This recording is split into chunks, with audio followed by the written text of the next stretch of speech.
हम देखते आ रहे हैं आज के धर्मदेशना के बारे में जो बुद्ध कौन है। इस किताब को हम समझ रहे हैं, पढ़ रहे हैं।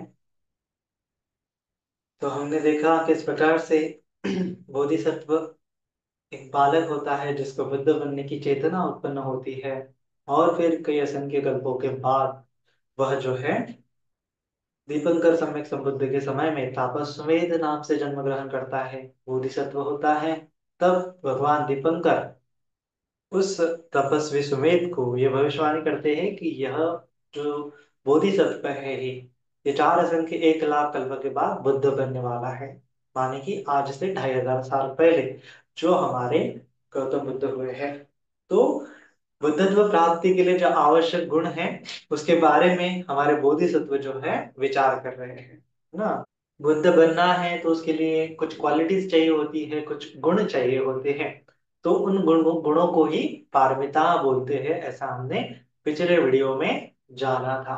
तो बोधिसत्व एक एक पारमिताओं के ऊपर क्या करते हैं, चिंतन मनन करते हैं, है ना। तो बोधिसत्व ने जाना कि सबसे पहले मुझे त्याग को बढ़ाना पड़ेगा, दान पारमिता पूरी करनी पड़ेगी। इस प्रकार से पहले दान पारमिता के बारे में उन्होंने चिंतन मनन किया कि किस प्रकार से दान पारमिता पूरी करनी है, दान उपपारमिता पूरी करनी है, और दान जो है परम पारमिता पूरी करनी है ना। माने कि भौतिक संपत्ति का त्याग करना है, उसके बाद जो अपने शरीर के जो पार्ट है उसका भी त्याग करना है, और उसके बाद जो अपने प्राण तक दूसरों के लिए क्या करने हैं, हेल्प करने के लिए, दूसरों की मदद करने के लिए हमें आगे बढ़ना है। इस प्रकार से दान पारमिता के बारे में बोधिसत्व ने चिंतन मनन किया। उसके बाद बोधिसत्व ने चिंतन मनन किया कि मुझे शील पारमिता भी क्या करनी पड़ेगी, पूरी करनी पड़ेगी, है ना। तो उन्होंने अलग अलग शीलों के ऊपर विचार किया, काया वाचा मन से किस प्रकार से संवर करना है, संवर करना है ना। प्राणी हिंसा नहीं करना है, फिर हमने पंचशील देखे ना, प्राणी हिंसा नहीं करना है, चोरी नहीं करनी है, व्यभिचार नहीं करना है, झूठ नहीं बोलना है, और मादक पदार्थ का सेवन नहीं करना है। तो इन 5 शीलों पर क्या करते हैं, बोधिसत्व विचार करते हैं, और अपने बोधिसत्व रहते हुए उन चीजों का पालन कैसे हो, इस पर वो विचार करते हैं। उसके बाद बोधिसत्व बुद्धत्व के लिए, है ना, बुद्धत्व के लिए तीसरी पारमिता अभी पूरी करनी पड़ेगी। तीसरी पारमिता का नाम क्या है, वैराग्य पारमिता, है ना। वैराग्य पारमिता को ही पाली में बोलते हैं नेक्खम्म पारमिता, है ना। नेक्खम्म मतलब कि निष्कर्म, निष्कर्म पारमिता, वैराग्य पारमिता। तो बोधिसत्व विचार करते हैं कि क्या होती है निष्कर्म पारमिता, क्या होता है वैराग्य पारमिता। तो काम भोगी जीवन से अलग होना वैराग्य है, निष्कर्म है ना। काम भोगों के जीवन से क्या होना है, हमें अलग होना है ना। दुनिया में हर कोई गृहस्थ जीवन नहीं छोड़ सकता, अपने जीवन यापन जो करता है, जीवन में जो कुछ भी वो कमाता है, वो चीज को नहीं छोड़ पाता, है ना। ऐशो आराम है, अनेकों बंधन है, और कई सारे कर्तव्य उसके होते हैं। तो उसके बीच में वो जीवन जीता है, लेकिन इस क्रम से परे भी कोई गृहस्थ जीवन त्याग कर काम भोगों से अलग हो ब्रह्मचारी जीवन जीता है, तो उसको बोलते हैं निक्कम पारमिता, है ना। निक्कम पारमिता या फिर वैराग्य पारमिता।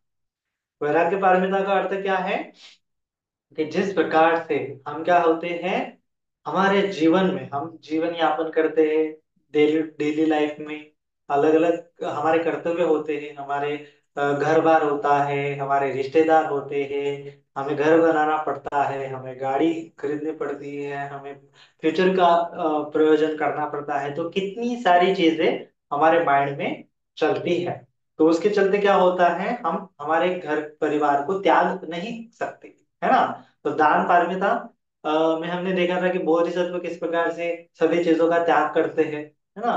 तो उसी प्रकार से निष्ठुर में पारमिता भी है, ये त्याग से ही श्रेष्ठ त्याग है ना। काम भोगों की चीजों का क्या करना है, त्याग करना है।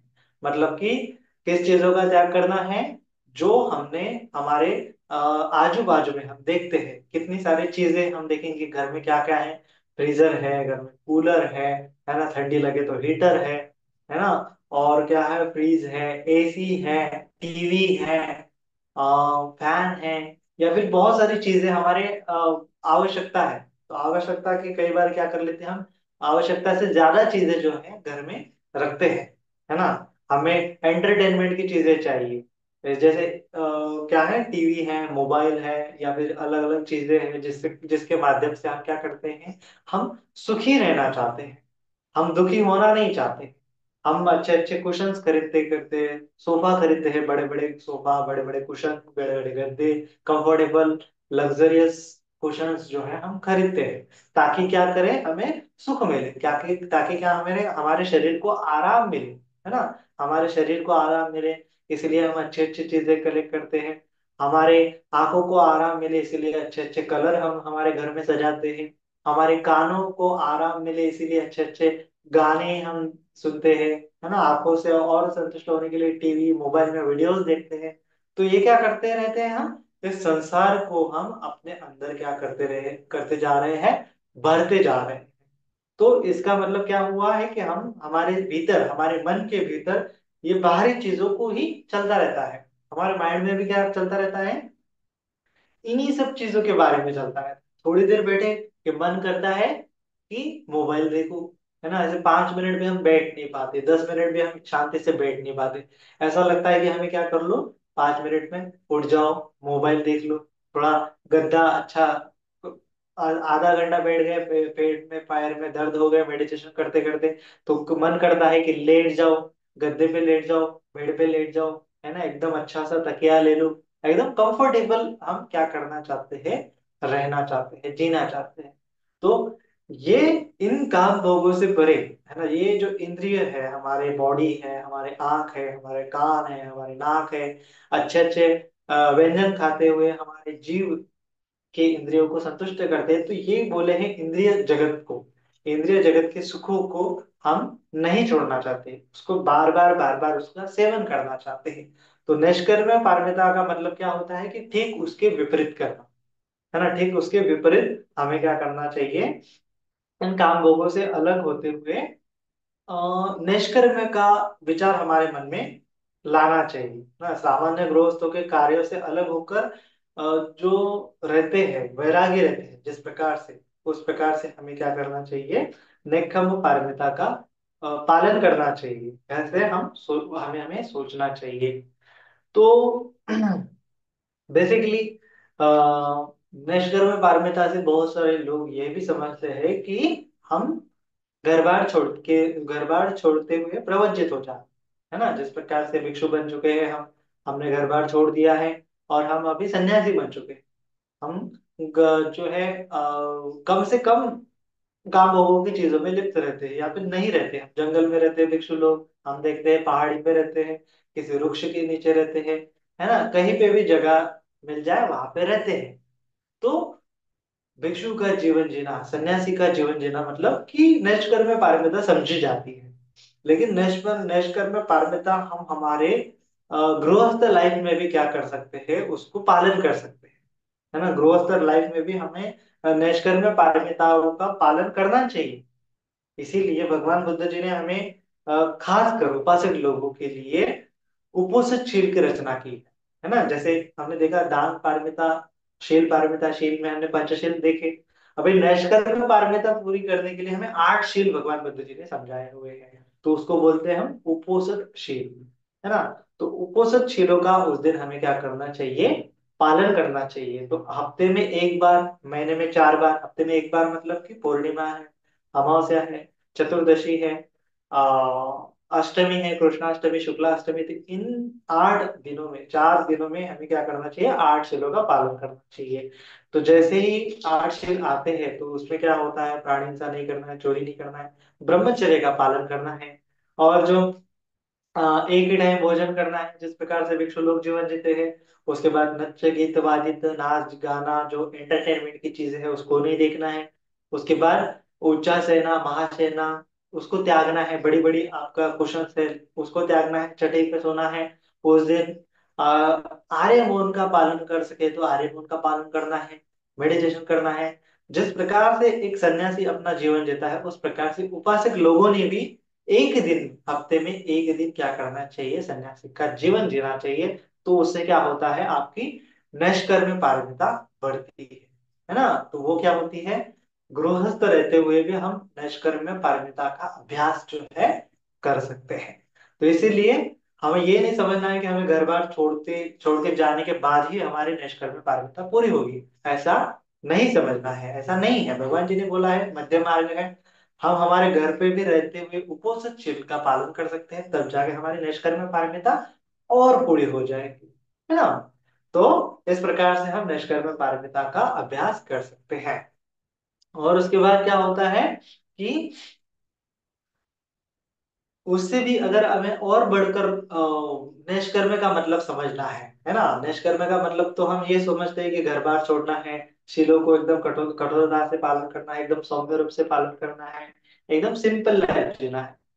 उसके उससे भी अधिक निष्कर्म का क्या हो सकता है, अर्थ हो सकता है। तो क्या है निष्कर्म मतलब, जैसे दान कर्म हम करते हैं, दूसरों को हेल्प करने के लिए क्या करते हैं, हम उसकी मदद करते हैं, है ना।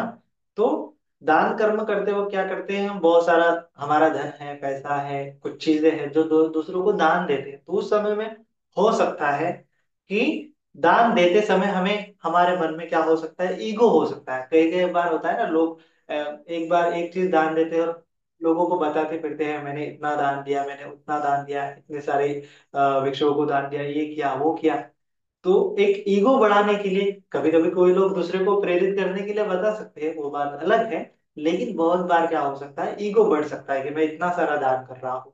तो दान के पीछे कभी कभी क्या हो सकता है, हमारा पूरी तरह से त्याग नहीं हो सकता है। तो इसीलिए वो जो बाहरी दिखावा होता है कि त्याग कर रहे हैं, त्याग कर रहे हैं, तो सही मायने में त्याग किस चीज का होगा कि त्याग कर रहे हैं, त्याग कर रहे हैं, इससे आपका एक ईगो भी बढ़ सकता है ना। दान कर रहे हैं, दान कर रहे हैं, दान कर रहे हैं, तो क्या हो सकता है, हमारे ईगो में, हमारे अहंकार में बढ़ोतरी हो सकती है कि हाँ मैं इतना बड़ा, मैंने इतना सारा डोनेशन किया, मैंने फलाना फलाना काम किया, मैंने फलाना फलाना त्याग किया। इस प्रकार से कोई व्यक्ति जो है त्याग के प्रति भी चिपकाव लगा सकता है। तो निष्कर्म का अर्थ क्या होता है यहाँ पे, कि उस त्याग करने के पीछे जो अहंकार होता है, उस अहंकार का परिपूर्ण क्या करना है, हमें अहंकार से मुक्ति कर लेना है।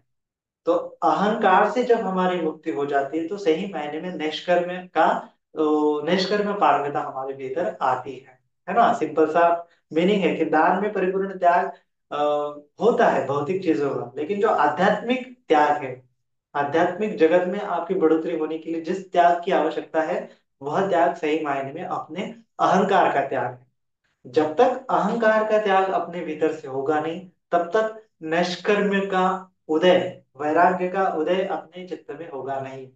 तो इसीलिए निष्कर्म का मतलब क्या है, कि जो अहंकार है ना, अहंकार से हम जो कर्म करते हैं, वह अहंकार से विरहित हमें कर्म करने हैं, है ना। निष्काम मतलब कि निष्काम का बोध वहां पे होना है। मैं काम कर रहा हूँ, मैं दान दे रहा हूँ, मैं ये कर रहा हूँ, मैं फलाना कर रहा हूँ, तो हर जगह पे मैं, मेरा, मैं, है ना। तो उस मैं के स्वभाव को त्यागना का मतलब क्या है, निष्कर्म है ना। कि वहां पे कुछ होना नहीं चाहिए, कुछ इंटेंशन नहीं होना चाहिए कि मैं कर रहा हूँ, मेरी वजह से ये काम हो रहा है ना। तो निष्कर्म का मतलब है कि पूरी तरह से अ, दूसरों के लिए समर्पण, दूसरों के लिए सेवा। तो सेवा में मैं नहीं होना चाहिए कि मैं सेवा कर रहा हूँ, है ना। और किसी चीज के प्रति अटैचमेंट तभी होती है कि जब वहां पे मैं का भाव होता है कि मुझे सुख मिल रहा है। हम काम भोगों की चीजें क्यों इकट्ठा करते जा रहे हैं, क्योंकि आंखों से सुंदर रूप दिखा तो मुझे अच्छा लग रहा है, ऐसा हम प्रतीत करते हो कि मुझे और अच्छा लगना चाहिए। तो उसको पाने के लिए हम कितनी सारी चेष्टाएं करते हैं ना, कितने सारे शील भंग करते हैं। प्राणी हिंसा हो सकती है, चोरी हो सकती है, व्यभिचार हो सकता है, कितना कुछ हो सकता है। क्यों? क्योंकि हम हमारे अहंकार को संतुष्ट कर रहे हैं। संतुष्ट वो होता नहीं है, लेकिन संतुष्ट करते जा रहे हैं, लेकिन वो कभी खत्म नहीं होता, है ना। तो उसको ही भगवान जी ने तृष्णा बोला है, उसको ही अहंकार बोला है, उसको ही अविद्या बोला है, उसको ही मान बोला है। तो ये सभी चीजें क्या है, हम तृप्ति की ओर भाग रहे हैं। वो तृप्ति सांसारिक चीजों के प्रति, है ना, आंखों से अच्छे रूप के प्रति, कानों से अच्छे ध्वनि के प्रति तृप्ति चाहते हैं, जीवा से अच्छे व्यंजन हम ग्रहण करना चाहते हैं, उससे तृप्त होना चाहते हैं, है ना? नाक से अच्छा गंध चखते हुए, सूंघते हुए उससे तृप्त होना चाहते हैं।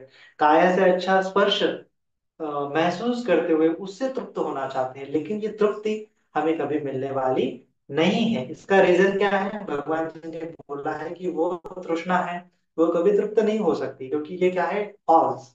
हमारी वो आइडेंटिटी है ही नहीं, वो तृप्ति वहां पे नहीं है, वो केवल एकदम मृगजल के समान है ना। जिस प्रकार से मृगजल होता है कि जैसे मृगजल का मतलब क्या होता है कि जो मिराज होता है, रेगिस्तान में अगर हम जाएंगे तो रेगिस्तान में दूर हमें कहीं लगता है कि वहां पे क्या है? पानी है।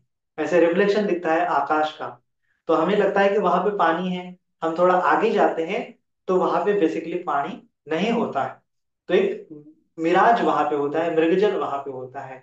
ठीक उसी प्रकार से काम भोगों के पीछे, ये इंद्रियों सुखों के पीछे अगर हम जब भागते हैं तो इंद्रियों सुख पाते हैं तो हमें लगता है कि हाँ इसमें सुख मिल रहा है, लेकिन जब नहीं मिलता है तो क्या होता है कि सही मायने में उसका बोध होता है कि इसमें सुख नहीं है ना। जब समझ में आता है कि ये खाली है, मृगजल के भांति है, खोखला है, ये अहंकार, ये कभी पूर्ति नहीं होने वाला है, ये जो तृष्णा है ये कभी संतुष्ट नहीं होने वाली। तो इसीलिए भगवान जी ने बोला है कि ये तृष्णा मुझे कभी संतुष्ट नहीं कर सकती, ये अहंकार मुझे कभी संतुष्ट नहीं कर सकता। ऐसा भाव जब जागता है तब जाके नैष्कर्म्य उत्पन्न होता है, वैराग्य उत्पन्न होता है। ये संसार की चीजों में कुछ पड़ा ही नहीं, ये क्या है? सब मोह माया है, बोलते हैं ना मोह माया है। तो मोह माया का मतलब क्या है कि मृगजल के भांति, समझ गया कि उसको मैं पाने की कोशिश कर रहा हूँ लेकिन नहीं मिलता, तृप्ति नहीं मिलती है, तो क्या है? मोह माया है। ऐसा जब भाव उत्पन्न हो जाता है तब संसार के प्रति डिटैचमेंट हो जाती है, आसक्ति का भाव खत्म हो जाता है। तो उसको बोला है निष्कर्ष, उसको बोला है वैराग्य मन में छा जाता है, वैराग्य मन में उत्पन्न होता है। तो उस वैराग्य को भी हमें क्या करना पड़ता है? बार बार बढ़ाना पड़ता है ना। जब तक हम ये वैराग्य को बढ़ाएंगे नहीं, तब तक वैराग्य के साथ जो आनंद आता है ना, भगवान जी ने बोला है कि वैराग्य के साथ तुम्हें शांति आती है, शांति से फिर समाधि आती है, समाधि में जो आनंद आता है, फिर सही मायने में आपको वैराग्य के परे जो समाधि का आनंद है, ध्यान का आनंद है, वो मिलना शुरू होता है। तब जाके एक आपको समझ में आता है कि इस जगत के परे, इस काम भोगों के परे भी सुख है, इस शारीरिक जो इंद्रिय है, इस इंद्रियों के परे भी कोई सुख है, ऐसा अनुभव आता है। तब जाके वैराग्य जो है हमारा आगे आगे बढ़ता है। तो वो इस इंद्रियों सुखों के परे बढ़ जाना, आगे बढ़ना, तो इसका मतलब है वैराग्य, इसका मतलब है नैष्कर्म। तो हमें क्या करना चाहिए? ये इंद्रियों के सुखों में नहीं लिप्त होना है, और साथ ही ये इंद्रियों के सुख भोगता कौन है? ये हमारा अहंकार जो है ना। मैं कर रहा हूँ, मैं त्याग कर रहा हूँ, तो ये मैं मेरे का भाव जब तक नहीं त्याग सकोगे तब तक इस संसार में पड़ते रहोगे, संसार में गिरते रहोगे, है ना। सत्कार दृष्टि उत्पन्न होती रहेंगी, कि विचिकित्सा उत्पन्न होती रहेंगी कि इस चीज से सुख नहीं मिलता तो उस सुख की ओर भागो, इस चीज से सुख नहीं मिलता तो उस चीज की ओर भागो। तो ये चीज कलेक्ट कर लेंगे, वो चीज बढ़ाएंगे, इसको और ज्यादा करेंगे, इसके लिए कुछ एफर्ट्स करते रहेंगे। तो ये विचिकित्सा उत्पन्न होगी, शीलवृत परामर्श होता रहेगा, और फिर हम कभी भी वैराग्य की तरफ नहीं बढ़ पाएंगे, जो निर्वाण की तरफ नहीं बढ़ पाएंगे। जो परम सुख है, निर्वाण का सुख है, वो हम कभी भी प्राप्त नहीं कर पाएंगे। इसीलिए निर्वाण को पाने के लिए, बुद्धत्व अवस्था को पाने के लिए, जो हमारी रियल आइडेंटिटी है, जो हमारा परिशुद्ध चित्त है, उस परिशुद्धि की ओर जाने के लिए हमें हमारे मन को क्या करना पड़ता है? वैराग्य से भरना पड़ता है। हमारे मन से ये जो हमने भरा हुआ है इस संसार को, है ना, ये सुख वो सुख, आंखों का सुख, कानों का सुख, नाक का सुख, जीभ का सुख, काया का सुख, ये इस सुख को क्या करना पड़ेगा? त्यागना पड़ेगा। वो सबसे बेस्ट उपाय क्या है? कि अपने अहंकार को त्यागो, तो क्या हो जाएगा? वैराग्य उत्पन्न हो जाएगा, है ना। कि मैं कर रहा हूँ, मेरी वजह से हो रहा है, ऐसा है, मुझे सुख मिल रहा है, मुझे दुख मिल रहा है ना। तो उस मैं पर फोकस करो, उस अहंकार पर फोकस करो, उसको त्यागते जाओ, तो सिंपली आपका जो नैष्कर्म्य है वह सही मायने में फलित होगा, है ना। क्योंकि दान पारमिता में तो आप ये सब त्याग रहे हैं, भौतिक चीजें, है ना। लेकिन निष्कर्म का मतलब क्या है? कि हमें आध्यात्मिक चीजों का भी त्याग करना पड़ेगा, जो हमारे अंदर है, जो हमारे अंदर अकुशल भरा है, उसका भी हमें त्याग करना पड़ेगा। लोभ है, द्वेष है, मोह है, मान है, अहंकार है, उसका हमें त्याग करना पड़ेगा, तो सही मायने में जो त्याग है वो परिपूर्ण होगा, है ना। और जब तक ये त्याग परिपूर्ण नहीं होगा तब तक हम बुद्धत्व की ओर नहीं बढ़ सकते। तो इसीलिए पारमिताओं में सबसे इंपॉर्टेंट जो पारमिता है, निष्कर्म्य पारमिता है। है ना। नैष्कर्म्य में पारमिता है, उसके बाद घंटी पारमिता है, और एक इक्विनिमिटी पारमिता है। ये तीन पारमिता पूरे होने से सभी पारमिता हमारी पूरी हो जाती है। इसीलिए इस निष्कर्म पारमिता का हमें ज्यादा से ज्यादा प्रैक्टिस करनी चाहिए, है ना। तो जिस प्रकार से बोधिसत्व ने, हम देखते हैं कि कितनी बार निष्कर्म सुखों का क्या किया है, त्याग किया है। और लास्ट के टाइम में हम देखते हैं भगवान जी का कितना ये था। वो कपिल वस्तु में जो शुद्धोधन राजा थे, उसके राजकुमार, उसके उनके पुत्र थे, राजकुमार थे। उनके लिए हम देखते हैं समर के लिए अलग महल था, विंटर के लिए अलग महल था, अलग घर था, और रेनी सीजन के लिए अलग घर था, है ना। अलग अलग सीजन के लिए अलग अलग घर थे। और उनके 40,000 उनके सेवक थे, सेविकाएं थी उनके आजू बाजू। उनको जो चाहिए, जो चाहिए उनको वो मिल जाता था। हाथ हाथ हाथ के हाथ में उनको वो सब चीजें मिल जाती थी। कहा जाता है कि सिद्धार्थ राजकुमार जो थे, 29 साल की आयु तक वो अपने राजमहल के बाहर उन्होंने नहीं देखा था। सभी चीजें उनको राजमहल में ही मिल जाती थी। इतना भव्य दिव्य राजमहल उनके राजा ने उनके लिए बनाया था। तो इतने काम भोगों की चीजों में वो क्या थे, लिप्त थे। फिर भी क्या कर दिया उन्होंने, सभी चीजों का क्या कर दिया, त्याग कर दिया, है ना। मखमल मखमल चप्पल वो पहनते थे ना, एकदम मौल मुलायम मुलायम सुगंधित द्रव्य से वो नहाते थे। सुगंधित एकदम मुलायम मुलायम कपड़े वो पहनते थे। लेकिन जब ये सभी चीजों का उन्होंने गृह त्याग किया, तो गृह त्याग करने के बाद हम देखते हैं बिंबिसार राजा, है ना, जो बिंबिसार राजा था, मगध का राजा था। वह देखता है कि ये राजकुमार इतना सुंदर, इतना राजस, इतना उसका एकदम एक दिव्य राजा को राजपुत्र शोभने वाला उनका शरीर था, है ना। और वो इतना मखमली पैरों से चलते थे, है ना, चप्पल से चलते थे। लेकिन अभी जब उन्होंने निष्कर्म पारमिता पूरी की, निष्कर्म पारमिता का क्या कर लिया, अभ्यास किया, या फिर अपना गृह त्याग कर लिया, वैराग्य उनके मन में जागा, तो देखते हैं हम कि उनके पैर में चप्पल नहीं थी, है ना। उनके शरीर पर केवल एक वस्त्र था, जो भी फटे पुराने वस्त्रों से बना हुआ था। उनके हाथ में एक भिक्षा पात्र था। और ऐसे ही वो क्या करते थे, मीलों चलते थे, एक दिन में चलते थे। धूप काल हो, चाहे सर्दी का मौसम हो, चाहे गर्मी का मौसम हो, चाहे बारिश का मौसम हो, ऐसे पूरी तरह से उन्होंने क्या कर दिया था, एक अपने मन से वो राजमहल वो सब कुछ त्याग दिया था, है ना। उनके पैर में चप्पल नहीं थी, कितने कांटे चुभते थे, कितने उनको तकलीफ होती थी, है ना। ठंडी के मौसम में किसी वृक्ष के नीचे, बारिश के मौसम में किसी वृक्ष के नीचे, किसी गुफा में जाके ठहरते थे, है ना? तो ये इतनी परेशानियां, 6 साल तक कठोर तपश्चर्या उन्होंने की। हम देखते हैं दुक्कड़चर्या 6 साल तक की, उन्होंने खाना तक का त्याग कर दिया, है ना। नहाना का तक का त्याग कर दिया। मेडिटेशन करते थे तो ऐसा कहा जाता था कि वो उठते नहीं थे 6 6 दिन में। और उनके शरीर पर पूरी तरह से क्या वैसे चींटियां घर बना देती थी, कितने अलग अलग कीटक उनके शरीर पर ऐसे क्या करते थे, बैठ जाते थे। मिट्टी का थर उनके शरीर पर ऐसे लग जाता था। तो जब वो कुछ दिनों के बाद ध्यान से उठते थे, तो ऐसे मिट्टी के ऐसे लेयर लेयर उनके शरीर से क्या निकल जाते थे।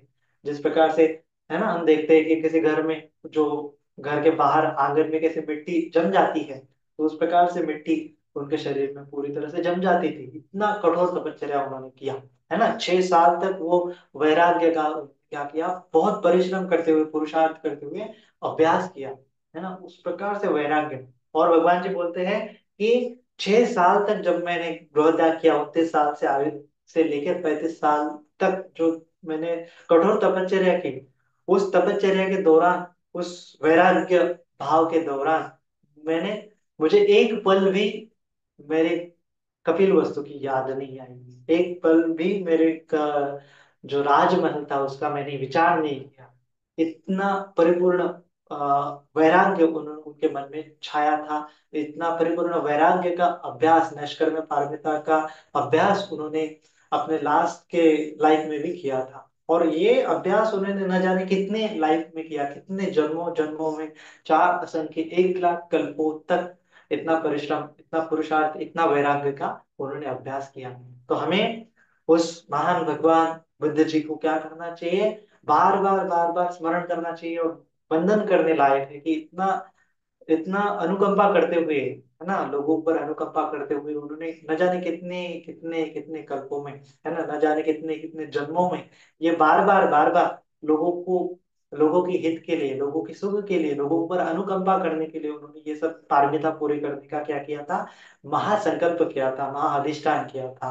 तो उसके बारे में वो सोचते हैं, है ना, जब दीपंकर बुद्ध के समय में उनका जन्म हुआ था तो वो सोचते हैं बोधिसत्व सुमेध कि किस प्रकार से मैं इस वैराग्य को पूरा करूं। और वो सोचते हुए फिर वो सोचते हैं कि मुझे इस प्रकार से नैष्कर्म का अभ्यास करना चाहिए। तो हम देखते हैं ये बोधिसत्व की चर्या कितनी कठोर होती है, कितनी अ, भव्य दिव्य होती है, हम सोच भी नहीं सकते उतनी उनका दुष्कर चर्या होती है, दुष्कर वैराग्य होता है। तो कम से कम अ, है ना, हम उनके अनुयायी हैं, हम उनके फॉलोअर हैं, हम जानते हैं कि उन्होंने परिश्रम किया, उनके परिश्रम को याद करते हुए हमें भी क्या करना चाहिए, थोड़ा बहुत संकल्प करना चाहिए कि ठीक है, नहीं मैं गृह त्याग कर सकता हूँ तो कम से कम उपोष छिलका में पालन जरूर करूँ, है ना, एकदम सिंपल लाइफ एकदम जरूर करूँ। मैं इतना संजो के रख रख रहा हूँ मेरे पास, लेकिन कितना मैं लेके जाऊंगा, है ना, क्या क्या क्या मैं लेके जाऊंगा, मरने के बाद कुछ नहीं लेके जाने वाला हूँ। तो किस चीज के प्रति मैं अटैचमेंट रखूँ, किस चीज के प्रति मैं आसक्त रहूँ, है ना, इसके बारे में हमें पुनः पुनः क्या करनी चाहिए, विचार करना चाहिए, चिंतन मनन करना चाहिए, योनिसो मनसिकार करना चाहिए, है ना। तो ये कितना हम लेके जा रहे हैं, कुछ नहीं लेके जा रहे हैं, इसका हमें एहसास होना चाहिए और इन महापुरुषों से हमें सीखना चाहिए, है ना। जब तक ये सीखेंगे नहीं तब तक हम कभी भी इस जीवन में संतुष्टि को उपलब्ध नहीं हो सकते, निर्वाण को उपलब्ध नहीं हो सकते। जब तक हम चीजें बांटने का स्वभाव हमारे अंदर रहेगा, कलेक्ट करने का स्वभाव हमारे अंदर रहेगा, तब तक हम कुछ नहीं प्राप्त कर सकते, आध्यात्मिक सुख को हम कभी प्राप्त नहीं कर सकते, है ना। ये भौतिक सुखों को तो हम लाख पा लेंगे लेकिन उसमें कुछ सुख नहीं मिलेगा जब तक ये नैष्कर्म्य नहीं जागेगा, वैराग्य नहीं जागेगा, उसके पश्चात जो सुख मिलेगा उसका हम आस्वाद नहीं ले सकते, है ना। तो इसीलिए कोशिश करेगी सिंपली सिंपली, है ना, जो हमारी आवश्यकता है, आवश्यकताओं की अकॉर्डिंग लाइफ जिए, इच्छाओं के अकॉर्डिंग लाइफ नहीं जिए, है ना। कोशिश करना है कि जितनी हमारी आवश्यकता है, बेसिक नीड्स है, उतना ही उतने में ही संतुष्ट रहे। अगर हमें ज्यादा एक्सेस कर रहे हैं, इच्छा परिपूर्ण करें, तो उन इच्छाओं का त्याग करो, उन उन इच्छाओं को क्या करो, दूसरों के लिए हेल्प करो, है ना। तो ये कंजूसता हमारे मन में, मच्छरिया जो है ना, दूसरों को नहीं देने का जो भाव है उसका हमें त्याग करना चाहिए, है ना। जब तक ये त्याग नहीं होगा तब तक कभी भी हम संतुष्ट नहीं हो सकते। तो देखते हैं कितना हम आजकल के लोग कितना पैसों के पीछे भाग रहे हैं, है ना, कितना कलेक्ट कर रहे हैं, कितना भर रहे हैं। और ये नहीं कि मतलब इसी जीवन के लिए मिल जाए हमें, हम ये सोचते हैं कि अगले वाली पीढ़ी को तो मिल जाए, मेरे बेटे को ये संपत्ति मिल जाए, उनके बेटों को एक संपत्ति मिल जाए, उनके बेटों को एक संपत्ति मिल जाए, है ना, इस प्रकार से। तो एक समय की बात है, एक व्यापारी था, है ना, भगवान जी के समय में एक व्यापारी था और उसके उसने क्या किया, उसने तो कहीं देखा नहीं था कि अपना प्रॉपर्टी कितनी जमा हो गई व्यापार करते करते करते। तो अपने वो एक नौकर होता है उसके पास, तो उस नौकर को बोलता है कि हर बार बोलता है कि जाको देखो कि कितनी मेरे पास अभी प्रॉपर्टी है कुल मिला के। तो नौकर नौकर जाता है, पूरी प्रॉपर्टी को चेक करता है, इधर इतने जमीन है, इधर इतने बंगले हैं, उधर उतना खजाना पड़ा हुआ है, इधर इतने पैसे पड़े हुए हैं, ऐसा पूरा कैलकुलेट करता है और आके हिसाब देता है कि व्यापारी को, श्रेष्ठी को बोलता है कि श्रेष्ठी आपके पास तो बहुत सारा धन है। तो श्रेष्ठी बोलता है कि कितना धन है, तो बोलते हैं कि आपकी पीढ़ी भी खा सकती है और आपके आने वाली 7 पीढ़ियां तक ये प्रॉपर्टी आराम से वो घर बैठते हुए खा सकते हैं, उनको कोई काम धंधा नहीं करना पड़े तो भी चलेगा, और वो आराम से अपना जिंदगी का क्या कर सकते हैं, गुजारा कर सकते हैं। इस इतनी आपके पास क्या है, प्रॉपर्टी है।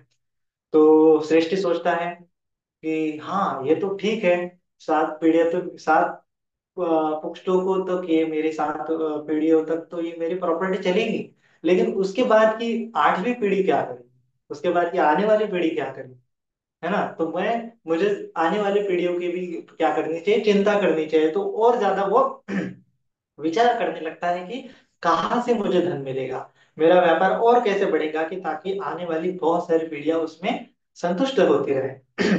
तो इसीलिए वो चिंतित रहता है। है ना, एकदम चिंतित रहता है कि कैसे बढ़ेंगी कैसे बढ़ेंगी। मैं क्या करूं कि मुझे ये संपत्ति और ज्यादा बढ़े। तो वो अपनी पत्नी को भी वो विचार बताता है।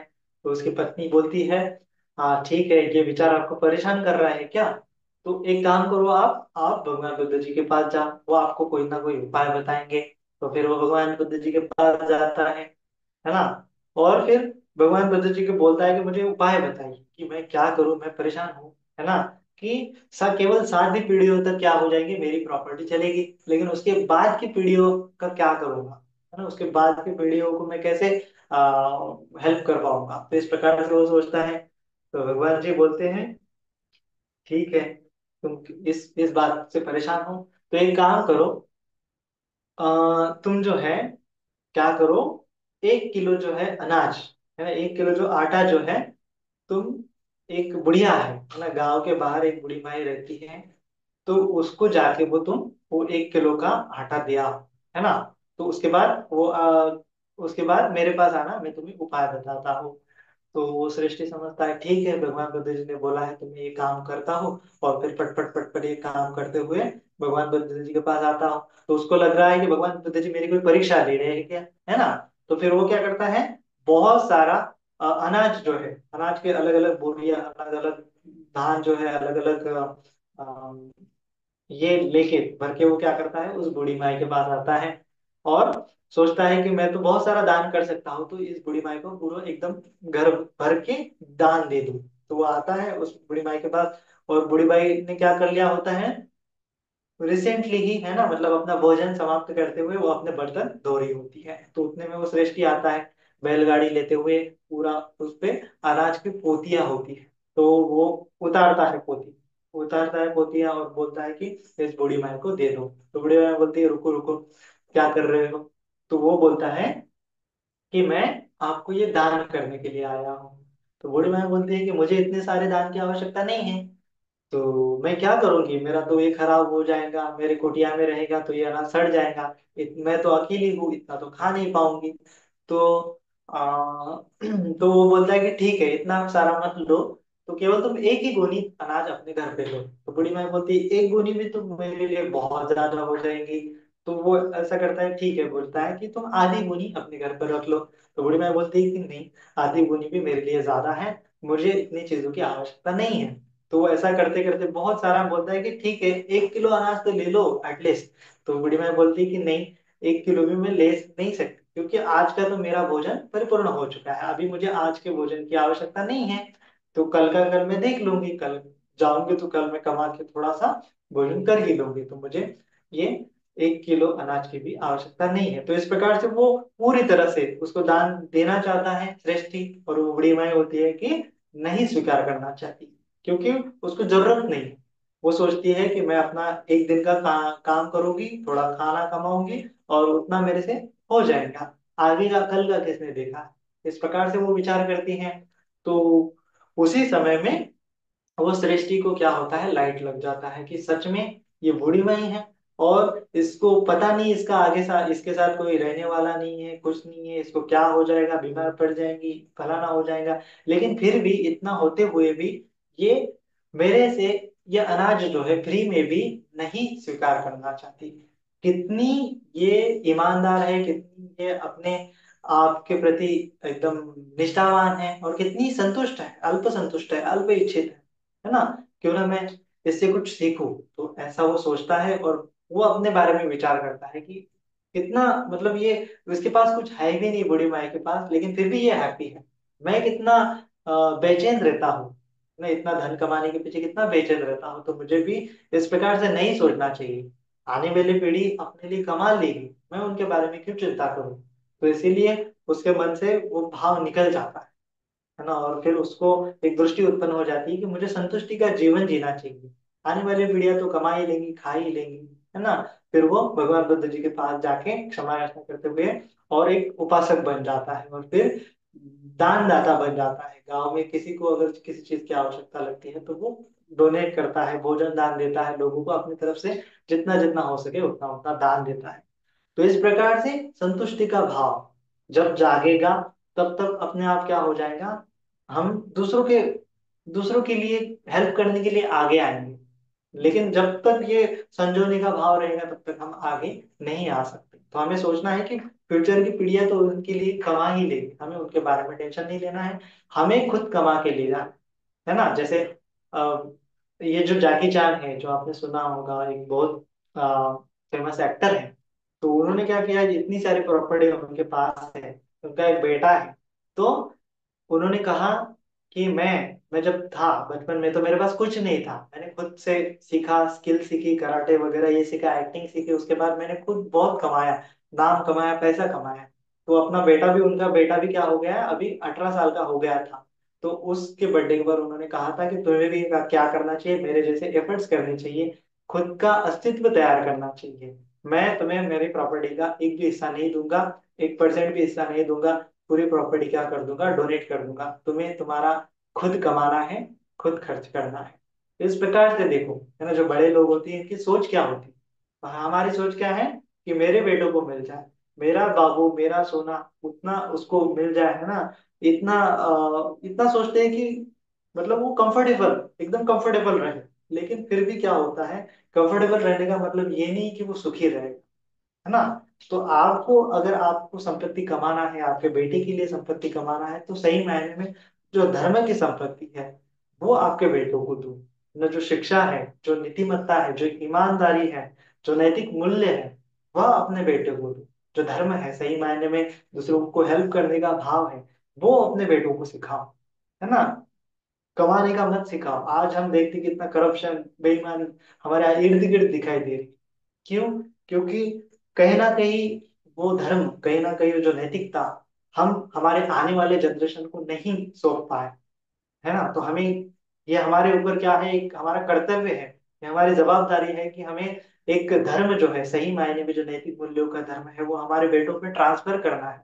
और उनको नैतिकता सिखानी है, उनको करुणा सिखानी है, उनको दुख, दूसरों के दुख दर्द परेशानियां समझानी है ना। हम देखते हैं कि चाइनीज एजुकेशन सिस्टम है या फिर जापानीज एजुकेशन सिस्टम है, तो छोटे बच्चों को दिखाते हैं, वो वीडियोस दिखाते हैं कि किस प्रकार से लोग जो है क्या कर रहे हैं, मेहनत कर रहे हैं, है ना, कितना एफर्ट्स कर रहे हैं, कितना चार चार बोनियां उठा रहे हैं, इतना सारा वेट उठा रहे हैं, कैरी कर रहे हैं, और उनको कुछ थोड़ा सा पैसा मिल रहा है। तो उनके परिश्रम दिखा रहे हैं, वो छोटे बच्चे उस वीडियो को देखते हुए उनके मन में आंसू आ रहे हैं, उनको उनकी आंखों में आंसू आ रहे हैं, है ना। ये जो रील्स वगैरह देखते हैं आजकल, तो रील्स में दिखाया था कि किस प्रकार से वो वीडियो देख रहे हैं बच्चे, और वो रो रहे हैं क्योंकि उनको दुख दिखाई दे रहा है लोगों का, है ना। तो जब तक दुख दिखेगा नहीं दूसरों का, तब तक ये बच्चों के मन में जागेगा नहीं कि इनके इनके लिए मैं कुछ करूं, इनके दुख दूर करने के लिए मुझे कुछ करना चाहिए, है ना। तो ये करुणा का भाव, है ना, और लोगों के दुख देखने का भाव, और उनको उनके लिए कुछ करने का भाव, ईमानदारी अपने आप फिर उससे आ जाती है, नैतिकता फिर उससे अपने आप आ जाती है।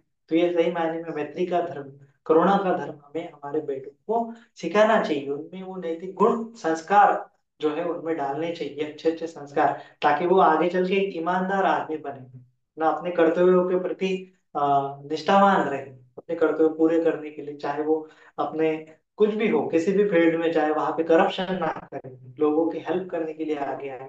तो इस प्रकार से हमें ये नष्कर्म का, ये नष्कर्म का आचरण खुद भी करना है, और हमें लोगों को भी सिखाना है। लोगों को सिखाना तो नहीं, लेकिन अपने बच्चों को वो ट्रांसफर करना है, ये जवाबदारी हमने खुद पे लेनी चाहिए, है ना।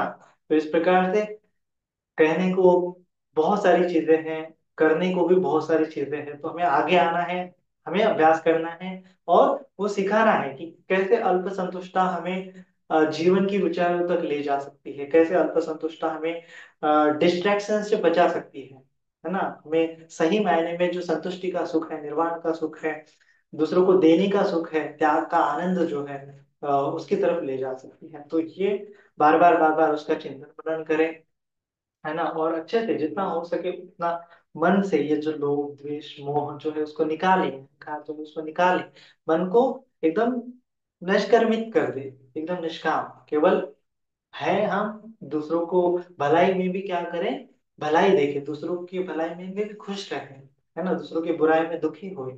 इस प्रकार से हमें बार बार मैत्री का अभ्यास, करुणा का अभ्यास करना है, तो अपने आप निष्कर्म पारमिता हमारी फलित हो सकती है। तो करुणा सबसे इम्पोर्टेंट है, करुणा जब तक नहीं जागेगी तब तक दूसरों का दुख समझने का भाव जब तक नहीं जागेगा, तब तक हमारे मन से त्यागने का भाव भी उत्पन्न नहीं होगा, वैराग्य का भाव भी उत्पन्न नहीं होगा, सांसारिक चीजों में कुछ पड़ा नहीं है ऐसा भाव हमारे मन में उत्पन्न नहीं होगा। तो इसीलिए ये नष्कर में पारमिता बोधिसत्व चिंतन मनन करते हैं और अनेकों जन्मों में उसको क्या करते हैं, पूरी करने के लिए एकदम संकल्प लेते हैं, है ना। तो हे वो अपने आप को बताते हैं कि हे सुमित, तुम नेखम्ब में अपना मन स्थिर करो। ऐसा अपने आप को दृढ़ता से उन्होंने अपने आप को समझाया, और ये पारमिता कैसे पूरी करनी है इस प्रकार से वो दृढ़ निश्चय करते हैं, संकल्प लेते हैं, है ना। तो इस प्रकार से ये निष्कर्म पारमिता हमने देखी। आगे आने वाले वीडियो में हम प्रज्ञा पारमिता जो 10 पारमिता है उसके बारे में देखेंगे, चिंतन मनन करेंगे, है ना। इसी के साथ सभी का मंगल हो, सभी का कल्याण हो, सभी जन सुखी हो, सुखी हो, सुखी हो। साधु साधु साधु।